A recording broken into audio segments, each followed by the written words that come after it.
chance you've been waiting for. It's the light coming through the cracks. When life shows an open door, come on, step through. A chance like the purest gold. Come on, come on. When life shows an open road, you know you should ride. Forget what you've been told and ride this open road. Ready to go real good? Ready to go real good, it's Charlie. Okay, it's time to load up the truck, and let me tell you, this is probably the most painstaking part of any trip is actually packing up the truck. We do go out for weeks at a time, so we pack a lot.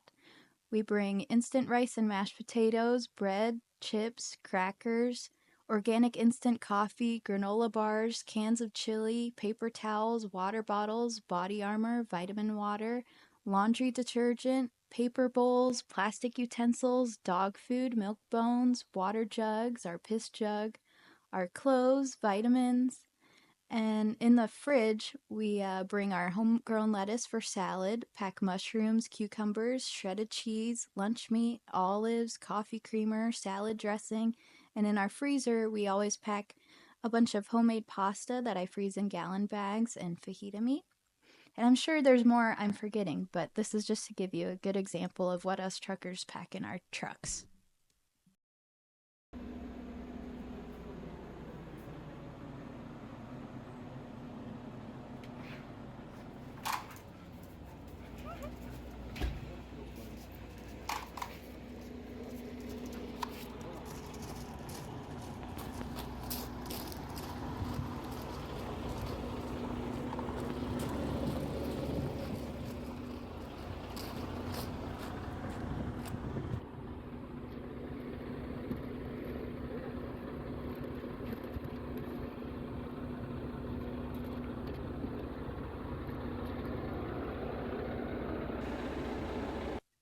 Saying goodbye to Mama and the buddies.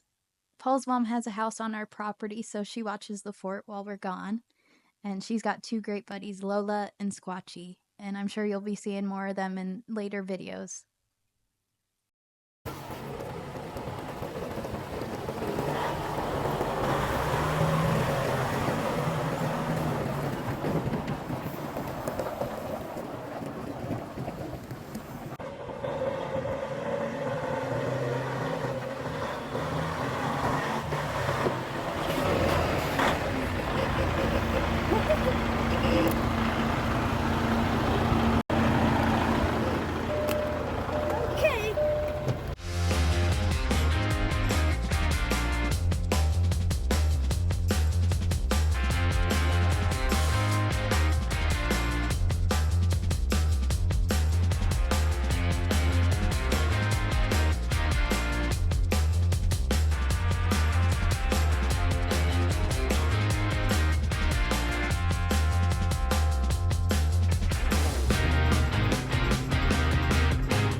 Waiting on the Polly to come back from check-in.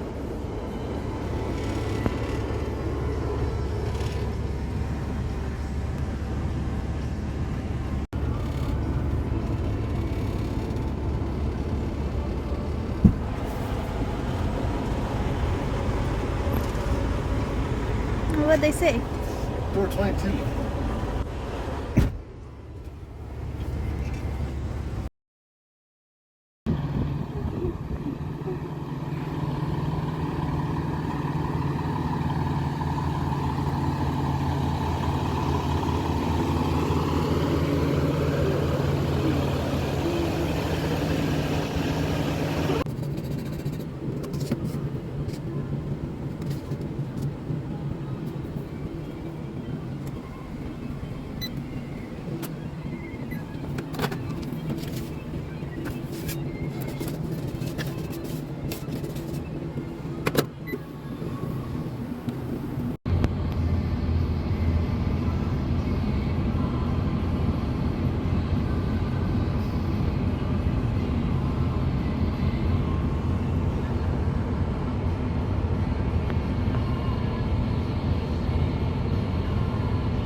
Hi everyone, we're finally loaded after 5 hours. On our way to Houston now. Time to get the fuck out of here. Let's go.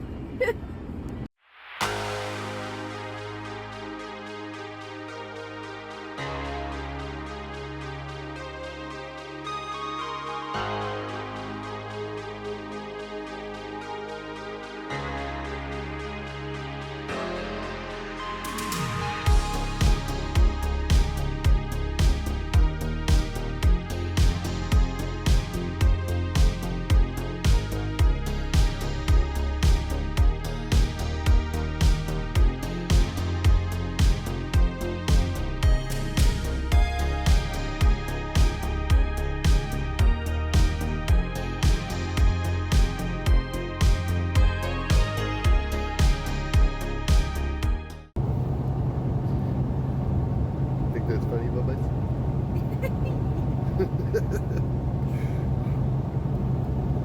Alright, for everybody that's wondering what the hell's on my finger, last week I cut the tip of my finger off. It's a pretty good one. Not like the whole tip, but like, you know, pretty good chunk. Cutting a zip tie like a dummy. Had to put it back on like a cap. And then we rigged this little thing. It's a pretty good one. Just draw a face on it.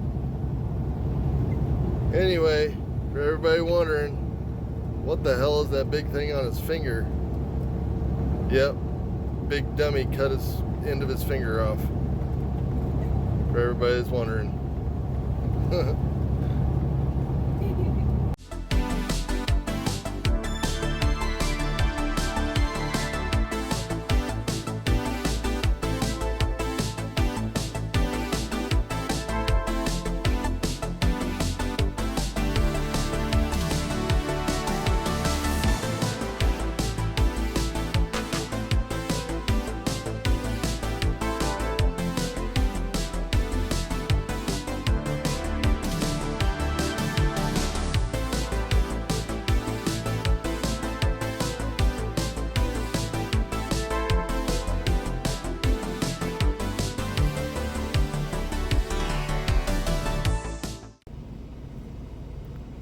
Ooh yeah, Macho Man made some good goodie.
Hey guys, well, we got all the time in the world on this load, so we're gonna set it down for the night.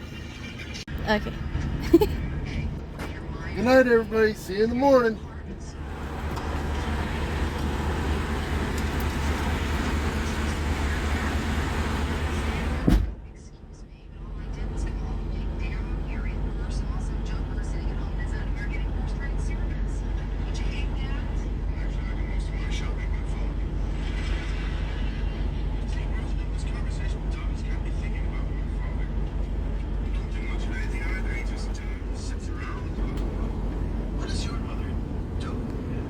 She's the Attorney General of Wisconsin. No, really? Really?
We're in New Mexico at a rest area, taking our break.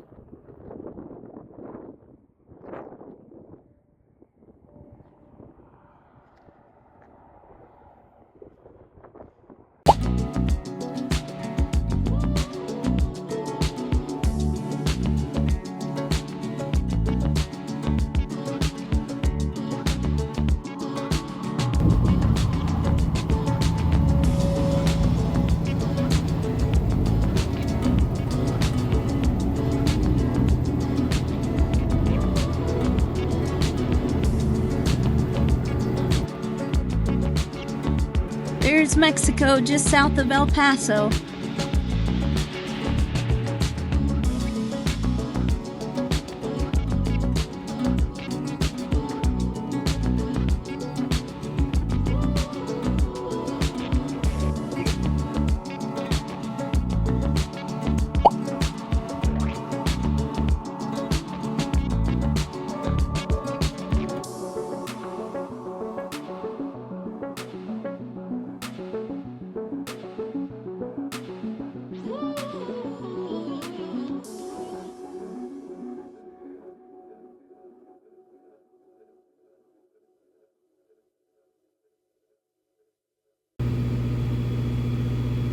Set it down again. Ran into a massive thunderstorm.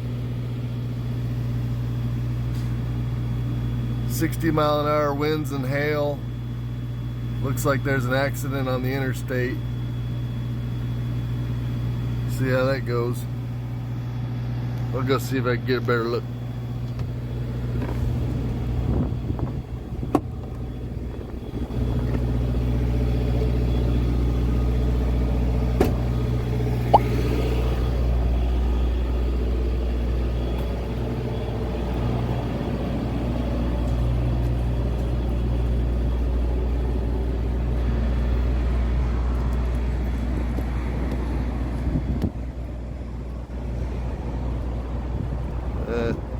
not much better look.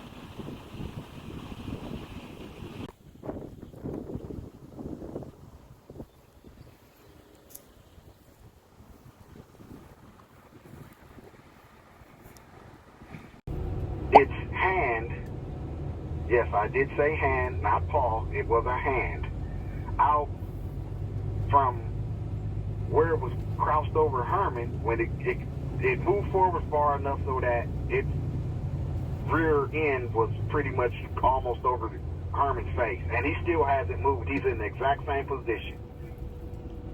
Well, the fingers had to be, I don't know, 10, 11 inches long to my best estimate, and they were tipped off by 2.5, 3-inch claws that they were slightly curved. They weren't hooked, but they were slightly curved enough that it could put his hand down on the ground where the fingertips would have to raise up because of how much claw it had on it. And the first thing came to my mind was, this is a werewolf. Now I know what I'm looking at. I'm looking at a werewolf. These things are not only supposed to be on TV and in fairy tales, but I'm looking at a werewolf because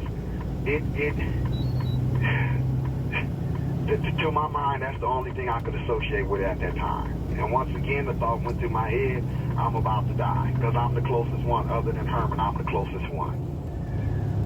The forearms were almost, to me, about as big as my my thighs at the time.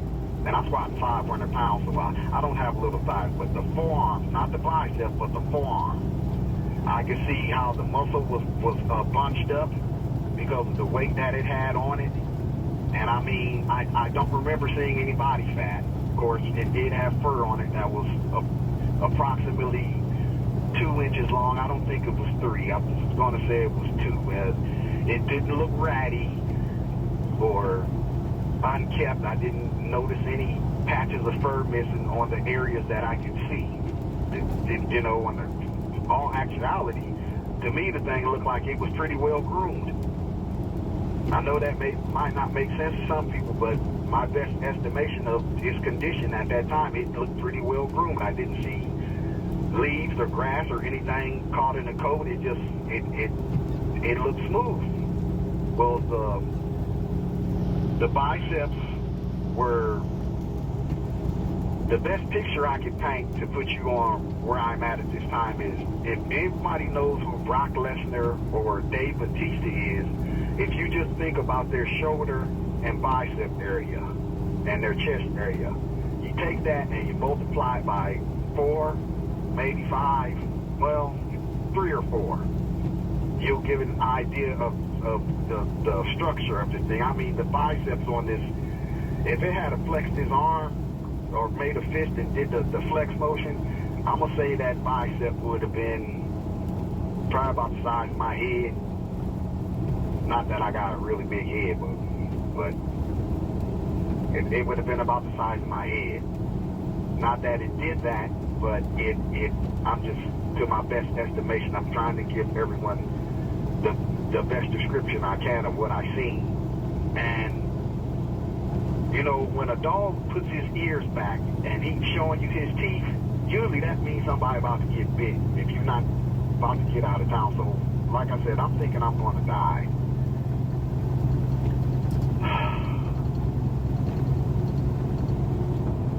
I didn't get a chance to really see the lower half of the body until a short time later, but that's because it was still crouched over and leaned forward. But the thing that came to me later on was it looked like a natural state for this thing to be like that, down on all fours. It just looked like that's what its main means of locomotion would be. And I'm just, you know, as you stand there and you're seeing stuff like this, and all this stuff is going through your mind, you know, the flight or fight response, you know, but no fight, it was all flight. And I just couldn't get my body to do what my mind was telling it to do. So it's not looking at me. I can tell it's keeping an eye on me because I would have been within its peripheral range where it could focus on all of us basically at the same time. Well, as I said earlier, somebody took off running, and here's where things get strange. For all you pet owners out there that have dogs, if your dog's ever been sitting up and all of a sudden if he has fleas and he makes that real quick motion to just start biting around on his tail or down on his rear haunches, this thing twitched. And it didn't, when it moved with that kind of speed of what it was going to do, but it never made a move to go by his haunches or anything or even go after Herman. It looked to its right into the thistle field. And it stood up on two legs. And I'm looking up, and it's going up, and I'm like, oh my God, this thing got to be at least 9 feet tall. I say it's on top of about 9.5 feet because I played basketball for a few years, and I'm pretty familiar with the height of a standard basketball rim, which is 10 feet. This thing could have dunked the ball standing flat on its hind legs. And that's when I got to see more of the body it had. As these guys were exiting the store, the last one in line turned before he closed the door and said, well, at least, did you park your car in the back of the building? And the dude said, yeah, why? He said, at least move your car in front of the building away from them thistles and stuff, man, so that thing don't get you when you go to get in your car. He kind of just dismissed us with, yeah, okay, right, whatever, bye. So now we have to walk. I got to walk to get back to my car, and I'm going with them. Well, before we left, Shorty Mac is brushing Herman's head because he's looking, there's some white stuff in his hair. He kept saying, there's some white stuff, man, I can't get it out. He even licked the tip of his fingers and, you know, went to try to wipe it off, and it wasn't moving. So I came over there and looked. He said, man, what is this stuff in his hair? And I, you know, turned his head a little bit, and I'm looking, I'm like, I don't know what that is. And I, you know, I stuck my fingers and did brushing motion through his hair, you know, trying to see if I could brush it off, and his hair had actually turned white. He had a circle, a perfectly round circle in his head that was just a little bit bigger than a 50-cent piece, but it was all white. And I know when I met him, he had no white in his hair. I know that for a fact. I spent too much time right next to him, talking to him and even walking. He did never have this patch of white in his hair. Hey guys, finally made it to Houston. It's 5 in the morning and everyone's trying to get in all at once. A line on the street. It's a mess.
Well, we've been here for 5 hours now, and it's dumping rain and hail. Wish us luck. They're finally done unloading us, but they rejected one box because it was wet, which is such bullshit because as you can see, it's dumping outside. Whenever there's damage to freight, it's the driver's responsibility to get rid of it. So luckily it's only one box. We'll put it in the cab and we'll give it to Paul's sister when we get home. She's a teacher, so she'll get a lot of use of these styrofoam bowls.